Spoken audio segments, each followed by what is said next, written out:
188 Farmers to switch. You could save a bundle on your auto insurance. I almost feel like I hear his voice. Like, I almost feel like this. I almost feel like I hear the bars dropping out of his mouth. Yeah. 5-time Grammy award-winning rap artist. You can find him on Twitter at Little Tucci. You can just listen to his smooth sounds and smooth beats. Them hot bars from my man, Lil Wizzy. Wayne. What's good? What's the word, man? Man, I can't call it. How you?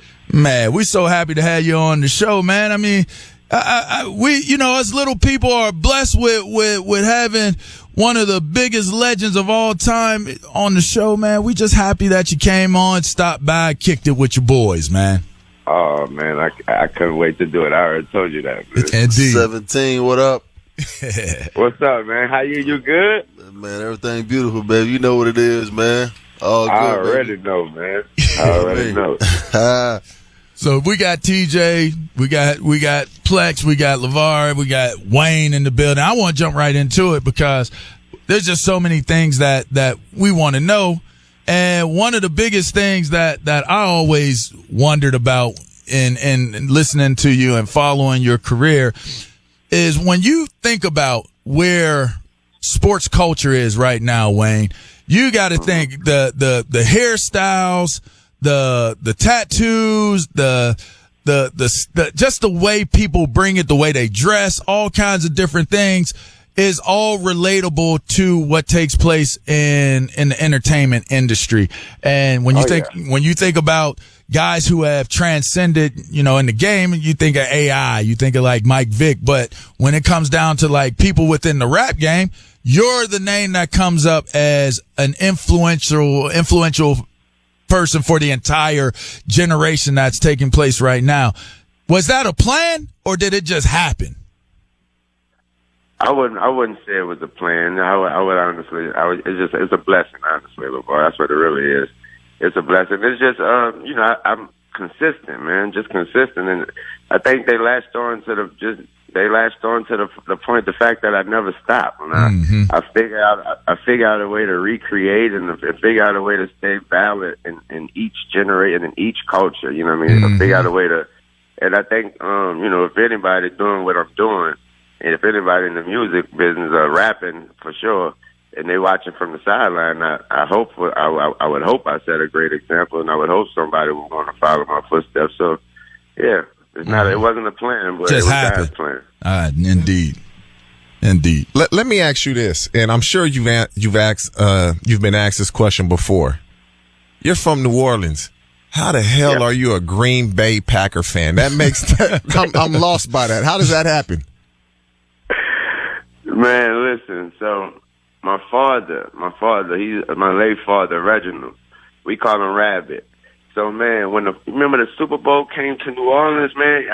Remember the Pack? It was like the Packers against the Patriots. Brett Favre played in it. I think it was like 94, 95, if I'm mistaken. So man, I know y'all know 96. New Orleans.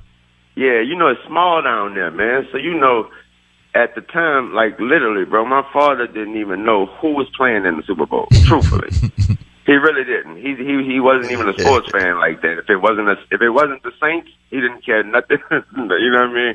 That's how everybody is in New Orleans. So, but the Super Bowl was there. So for anybody who thought they was in anybody, you had to be there. My father thought he was somebody.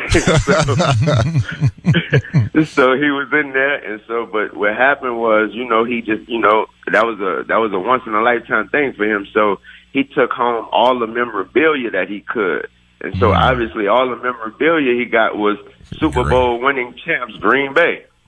And so when he came home with that, I'll be trying to explain to people that don't be understanding. I'll be like, yo, he came home with towels, cups, and stuff like that. I'd be like, so what that mean is, I don't know what y'all do with y'all memorabilia, but in where I'm from, those towels that's not memorabilia. We start using that cups we drink. You feel right. You got everything Green Bay. Exactly. So I drunk out that same cup, used that same towel for so long. Once the Madden game came out, you're trying to figure out who you're gonna play with. I played with Green Bay, and I stuck with them since then. Did it have anything to do with your career, Wayne? Like, cause that was the year after you got started with BG, right? Cause 95, y'all dropped y'all first album, but then in 97 was when you really started, when it started to take off. Yeah, I honestly ain't have nothing to do with it. Nothing to do with it. I latched on to. I'm a loyal man. I latched on to that team. I ain't gonna lie. I really love that boy Brett Favre. I just love. I love how he just go out there and did what he did. And I used to hear some other, me being from the South, I used to hear some other, some under the table stories about him. I was like, oh, I love this boy. Yeah, man. We had to go up there and break Brett Favre's heart up there in 07 in the NFC Championship. There you go. That's a whole other topic. That's a whole other topic, man. We ain't even gonna get into that on the show, man. We ain't even gonna get into that. I'm gonna just let you drink out of your Green Bay cup and eat off your plate. You know what I mean? First of all, Plax, you already. I don't know if you ever got it, but man, you know how many times when I did have the braids, you know how many times people asked me, "Was you my brother, bro?" I don't know if you ever got that, but man, I know it's crazy. That's a beautiful thing. But look here, man. Look, you just did something that I want to do, and I'm trying to figure it out. How did you become the first celebrity to be on The Masked Singer? It was easy, man. So it was easy. Because, man, listen, shout out Nick, man. Shout out Nick Cannon, he's a homie. I hit Nick up. I was like, man, listen, I'm trying to get Minaj on. I was trying to get Nicki Minaj on there. And, I was like, I need, I was like, I'd love to have her on there. So he was like, of course I'm going to holler at them and see what they say. His response was, man, they want you. You know what I mean? I was like, man, I gotta think about it. I don't even know if I was like, bro, I don't know what I watched the show. I was like, I don't know if I get up there and do none of that. You know what I mean? But it was a challenge and it was fun. So I went ahead and did it. All right. So shots and prayers out to Nikki, by the way, the tragic situation that happened with her. Said love her way. So you're so into sports, man. You started your own sports agency, APA. Yeah. And you have Jalen Hurts amongst other players. Do you invest emotions in looking, watching them play? I know there's the business side of it, but from the personal side of it, just seeing how things played out with Jalen this year, what was your take on it? Is it more personal when you look at it, or is it just business related? LeVar is 99% personal with me. I can't lie. I could dig. I can't lie. I have my bro Mac. I have someone that knows how to, just separate all that and make it. And they take that a business part of it. Mm-hmm. But for me, it's straight personal. I'm talking to your mama. For certain. Yeah, I'm the one that's going. I'm the one that. And if you're on my team, I personally select you, or my brother personally figure. We went at you, or you can't. We rarely have somebody. We had like one or two people call us. But other than that, we went at you because we felt it. Mac Main, right? You're speaking on Mac. Yeah, Mac Main. Shouts out to Mac Main. What up, Mac? Yeah. You already know. So Wayne, what made you want to start Young Money Sports? I know Cortez Bryant is heavily involved in it. Because you were one of the first, if not the first, rappers that said, you know what? We're fascinated with sports. The athletes are fascinated with our culture. Let's try to merge both of them. And what made you want to start Young Money Sports? Because once you did that, as you can see, there's other rappers. We're going to try to start our own company and mimic Wayne. What made you want to get involved with that? Two people. Sugar Slim, that's Baby's older brother, Slim. He was always, he live and die sports just like me. And that's another part where I get a lot of that sports a lot of info, a lot of knowledge from touring so long. I always rode on Slim's bus. And Slim is the older brother, so he always had older guys on his bus. So I just was with all the old heads for hours and hours on that bus. And so he always wanted to do that. He always did it, but on his own, meaning he kind of did it. Well, Stunner, Baby wasn't really, Baby ain't really mess with him because Baby was more focused on the music. And it was also something personal that Slim was doing with the agency thing. So I always loved the fact that he did it. With that said, like it was so long ago, bro. He was doing it. I always tell a story. He was doing it, bro. I remember I did a show in Cleveland. He called my phone. He was like, "Yo, Wayne, I got this little athlete down there in Cleveland. He won't come to your show." He was like, "It's all good." He was like, "It's all good if I let him come to your show." I was like, "Yeah, it's all good. LeBron. Just tell him wait down, pull up to the hotel, wait downstairs." Bro, I swear we took like 3 hours to come downstairs, but the dude stayed downstairs. Guess who it was? It's LeBron. You already know who it was. It's LeBron. It was LeBron. 3 hours. 3 hours. 3 hours. Oh man, go ahead, Plex. Look, man. And other than that, Master P. I watched Master P. Sure. Master P was always into sports. He was always, and what he did, what I got from him was, it was always helpful from him. He didn't care it didn't seem like he cared if his agency or whatever, his name was out. He did it it was like he was always for the athlete. Mm-hmm. You know what I mean? He was always for the athlete, and he was going to bend over backwards 1,000 times for the athlete to make it the most. So when I got, like I said, those two people, I took it into consideration the fact that I love sports, and you know what I mean. I knew for a fact that if I got into it, it was going to be genuine. So, well, I will say this: I know agents that work in Young Money, and they're fantastic. They used to represent me. My best agents I had, just FYI. Shout out. Oh my God. Nice plug. That's what's up, man. There go plug. They're I will say that you have some fantastic agents working with Young Money. I will say that. All right. So while we're at it, if you were listening and you just heard Young Money and you just started tuning in, we got Little Tucci himself on the line, 5-time Grammy Award winning rap artist, super extraordinary businessman. Go ahead, Plex. I know it's on you. Hey, look, man. I'm looking at all the sports and everything you into. Is the Green Bay thing is out the window. We didn't already discuss that. So I'm up here in New York Yankee country. So so what's going on with you in the Boston Red Sox? I'm confused. Another man. intersection point. You just seem to be on the other side of the fence. Everything that I'm with, man. Man, I'm gonna tell you, bro. They hurt my heart, bro, when Mookie left, bro. Oh, no, I know, right? Hey, listen, I ain't no Red Sox fan, but I like Mookie, though. You know what I mean? You can't do nothing but love Mookie. Man, listen, man, I bought my son. I bought my son from L.A., Cameron, to the World Series. The last one Mookie was in with the Red Sox. Man, he hit that home run, man. He rounded the bases, man. He shot it. He pointed to my son, bro. That right there blew my heart out, bro.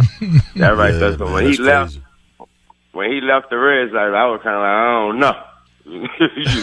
You got to find your new team. You feel me? Let's get down to what fans are probably really wanting to know about. You got new projects coming. They're dropping this year. When we chopped it up on the phone, you was in the studio getting it in, banging, knocking the walls down when we were talking. And you got a collab coming out. I mean, you got several collabs coming out. I mean, I don't know if this is breaking news, but it certainly is going to be heard by a lot of people when it comes out of your mouth and goes into their ears right here, right now. What are those collabs? When should we expect to hear them? Man, I got so many. Everybody that knows I collab with everybody since day one. Mm-hmm. But right now, I have something out right now with this with an artist, beautiful artist, man, from LA. Her name is Fouché. Okay. Yeah, I have a song right now called Ain't Got Time right now. But then she has her own stuff about to come out. We about to shoot that. Okay. And man, that collaboration right there, I'm so proud of that one right there. Man, that girl is super talented. We'll bro. look for super that talented. one. Okay. Feel good about that? Oh, man, she come in the studio, pick up a guitar, don't know how to read no music, just play by ear and kill it, man. Oh, wow. Hey, that's always been fascinating to me, man. People that pick up instruments and play the piano and play the guitar, and they just learn it through the feel and by ear, and hearing what feels good. And don't know how to read music, man. That's when you really call it like a true talent, man. That's crazy. How I hear continuous stories of people just becoming artists and they don't know how to read music, and it's some of the best music that you ever heard in your life. You ever heard in your life, exactly. I don't know how to read music at all, and I play the guitar as well. Right. But I was taught real well by Miss Betty Wright, the late great Miss Betty Wright. Mm-hmm. What about she taught me? What about Young Money? With that guitar. What about the compilation with Young Money? Young Money, you already know I got new artists coming. So everybody, I mean, if they know, we post a lot of the new artists, but we're about to put the compilation together with all the artists together on one album. And you already know that sets up everything for everybody, so they could start coming out with their solo projects as well. What about the concerts, Wayne? Like when you're doing all of these compilations and dropping these albums and creating these projects, how does that work in COVID? Like this whole Brave New World, is it going to be Zoom concerts? Like how are you going to manage that? Like how does that look in terms of for your fan base? So for me, an artist like me, first of all, an artist like me, my performance, my shows, they mean so much to my career. Mm-hmm. You know, they got a lot of artists. There's other artists where it's totally opposite. Their music, what they put out, their songs, and that's their base of their career. For me, my performances, my show, I'm that guy that come out there with no hype man, I'm that guy and kill it for 2 hours straight. So it's hurting me right now. But as far as what I've been seeing people, doing some certain ideas for shows and things like that. But as far as working though, I've been quarantined way before COVID when it comes to work. All I do is wake. I wake up and go straight to the studio. True. That's all I do. Hey, anybody that know me will tell you that, man. I don't do nothing but go to the studio and come home and go to the studio and come home and go to the studio. Hard work. A lot of people listen to your music. You sold over 120 million records worldwide, and this is easy. This might be a hard question. Everybody has a favorite song. What's your favorite song that you've made?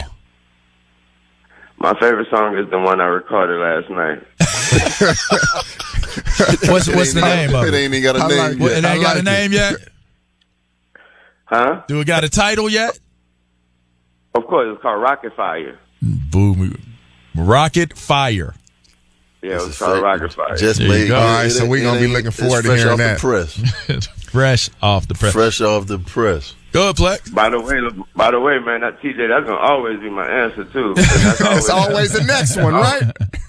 Exactly. I always have been my answer, man. Like I'm always focused on. That's why everybody when people ask me the other question, like who do you listen to? What other artists do you listen to?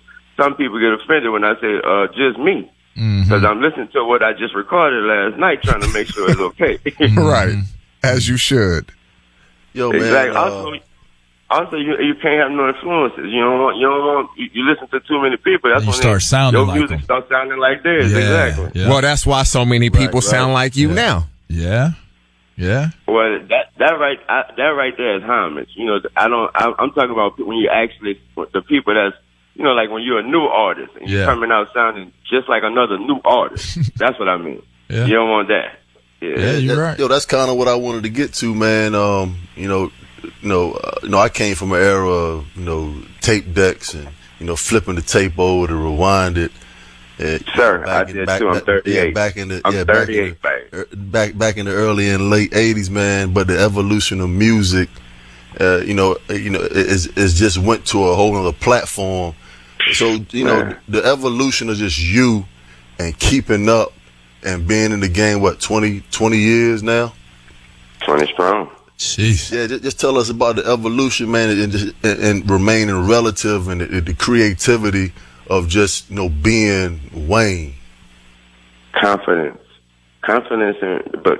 and belief in yourself, first of all, and everything. Confidence and belief in yourself, and first and foremost, humble, man, and gratefulness, man. I'm so grateful. I wake up every day and I can't believe I woke up, and I can't believe that whatever I did that day, I can't believe it was actually accomplished, and I've probably been doing it every day of my life and still can't believe I do it. So first of all, you got to be grateful. Mm-hmm. And then, consistent. I already said that earlier, consistent. And then, like I was saying when I said I don't listen to a lot of people, I stay in my own world. So therefore, that's my validation. Meaning the reaction of the world is my validation because I don't hear what everybody else is hearing and I don't do what everybody else is doing. So the moment I feel like it ain't being felt, that's when I know, okay, it's your time to leave it alone. Until then, I'm 20 years strong. I'm still at the top with it, so I'm okay with it. I'm gonna tell you an interesting story. When I was in school back in Penn State, I hung out in Chicago quite a bit, and one of my homeboys was tight with Strings, and I can recall we got cool and always kept in contact. And I remember the year before, he was with us. Yeah, exactly. And I was like, you know, because Hove was going strong, like he was the dude. I mean, and obviously he's a legend and went on, and the rest is history. But I was like, man, who's the dopest dude out here right now? And Strings was like, Wayne.